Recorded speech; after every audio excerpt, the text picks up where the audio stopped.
There are some crazy ideas floating around out there about statins. This is the first in a series of videos about what I consider to be the 5 worst. Stay tuned.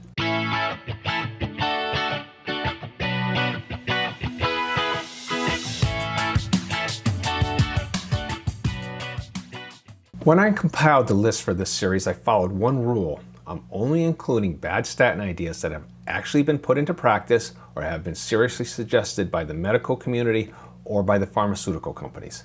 When I tried to rank them though, I felt like I was playing a cosmic game of rock, paper, and scissors. Each one just seemed to be worse than all the others. And I have to admit, I got very discouraged during the research for these videos.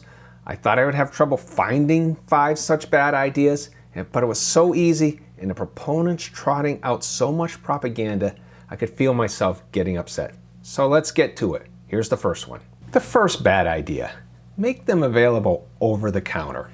And just here's some places where you can get some references on it. Check the description, I've got a whole lot of references in there. From Circulation, Journal of the American Heart Association, in 2006, over-the-counter statins are worth considering in primary prevention of cardiovascular disease. From MedStar Health, 10 years later, why I think it's time to make statins available over the counter. From the British Heart Foundation in 2020, high-dose statins could soon be available over the counter. Low-dose statins are already available over the counter. That's in the UK. And most recently from rollcall.com, the FDA could widen the path for over-the-counter birth control and statins. So this is an ongoing thing. So here's a little bit of the history of this effort. Low-dose statins were made available behind the counter, not really over the counter, but behind the counter in the UK in 2004. So it's not like you can get them in the supplement aisle or the vitamin aisle. From what I understand, I haven't been in the UK in about 20 years, so next time I go over there, if I ever do, I'll check it out. In the US, the FDA advisory panel has rejected the idea several times, 2000, 2005, 2007. In 2015, Pfizer even abandoned their attempts to make Lipitor a non-prescription drug. They themselves cited studies that showed patients did not use them correctly. So pharmaceutical company, give them credit when it's due. So there's a little bit of credit. But this year, the Biden administration has proposed that statins again be considered for over-the-counter status. So here's some thoughts from various different sources weighing in on this matter. From that article I mentioned, why I think it's time to make statins available over the counter. Have you ever bought aspirin or ibuprofen over the counter? Sure you have. In my view, statins are, in fact, safer than these drugs and provide more benefit. Seriously, somebody is actually claiming that statins are safer than aspirin or ibuprofen. Now, I don't want to give either aspirin or ibuprofen a free pass, but they're a hell of a lot safer than statins are. So this is just one of the absurdities that gets trotted out with this. This from NBC News, a reference to the Associated Press. It wasn't clear what year this was from, but the information is important.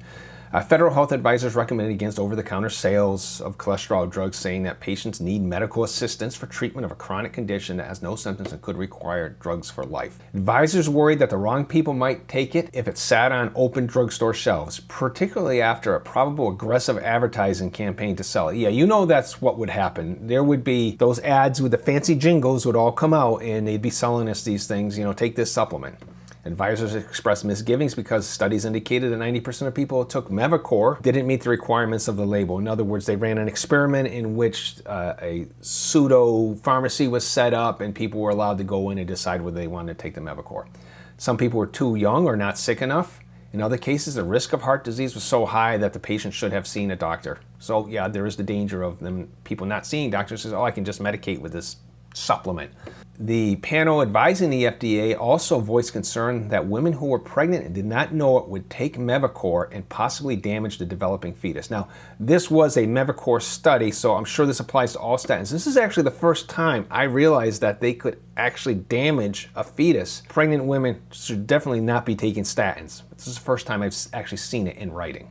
Now, from the American Journal of Managed Care, they estimated that OTC statins would result in these very exact numbers of fewer major coronary events, etc., etc. The key here I've highlighted, it would save more than $10.8 billion in healthcare costs. Well, that's a good thing. While the cost of drug therapy would increase by $28.3 billion. Who's going to benefit from that increase? Do I own stock in the pharmaceutical companies? Well, also, increased statin utilization is estimated to cause 3,864 more cases of rhabdomyolysis. Yeah, that's a lot less than the events that they're saying they're preventing, but it's still a serious problem for those people who get it. And you notice they don't say anything about any other adverse side effects which can ruin quality of life, and some of them can make life unbearable. Yeah, a little bit of muscle pain, if it's not too bad, I suppose you could put up with it if you were really going to avoid a heart attack. Though, remember the relative risk reduction of these things and the absolute risk reductions that you get from statins. It's not 100% certain that you're going to avoid a heart attack just because you're on a statin. Diana Zuckerman, who was the president of the National Center for Health Research, listed a number of ways that people commonly misuse over-the-counter medications, including by taking higher doses of a generic because they think it's weaker, or taking more pills to try to get better faster. She recounted how she actually overlooks the drug-related questions at CVS pharmacy checkout because there's so many screens and they're going to give you that long ribbon of a receipt. You got so many things to deal with at CVS. Yeah, you could mistake that information for something else and blast right by it. She also pointed to TV commercials, I just referred to that try to sell consumers on the idea of a better life, raising concerns about the larger number of people who would directly access a drug being advertised. To tell you the truth, the studies in the UK say that there wasn't as big an increase as they would have expected. We'll get to that. You're not even getting particularly much information, she said, of the ads. You're getting a feeling. Yeah, we've all seen them, you know, the fancy jingles, the people dancing, you know, I've treated my whatever with this. Ask your doctor if it's appropriate for you. So why is this a bad idea? Well, in the minds of many, this could give statins the same status as a supplement or a vitamin. Quote from Diana Zuckerman again, as soon as people know that something doesn't require a prescription, they treat it differently. Yeah, they treat it like a vitamin. Another problem? Monitoring for adverse effects such as liver and kidney damage is not likely to be done. If you're just taking this on your own, are you going to go to your doctor and say, oh, by the way, I need a test for elevated liver enzymes? Most people won't know to do that. Another problem, adverse effects may go unrecognized. Most people would recognize, oh, I'm getting muscle pain, maybe that's from the statins because that's very well known. But some of these more subtle effects, remember, it took me 7 years to realize or suspect statins on a lot of the rarer effects that I was getting. I don't think they're that rare, actually. And another 3 years to convince myself it was the case, and I don't think I ever convinced the doctor. Doesn't matter, got a new doctor. Another problem, usually these things, when they're over the counter, they're for low dose. And actually there are doctors who believe that a low dose statin can actually be helpful in stabilizing plaque, not because of its cholesterol lowering properties. And I think that's maybe a valid position. But it's a pill. A person can switch from low dose to high dose just by taking more of it. I mean, think about ibuprofen. I was once injured, had an injury. Doctor gave me a prescription for prescription strength ibuprofen. I said, well, why would I bother filling this? Why can't I just take enough to reach that dose? And she said, yeah, you can do that, but the insurance will pay for it if you do this. I'm like, it doesn't matter. I don't take it very often, only in limited circumstances. So I just did that. It's possible to do. So some other thoughts? This is an idea that's gaining traction lately. The presidential administration is getting involved with pushing the FDA to perhaps make this happen. It's more likely to happen now than ever before.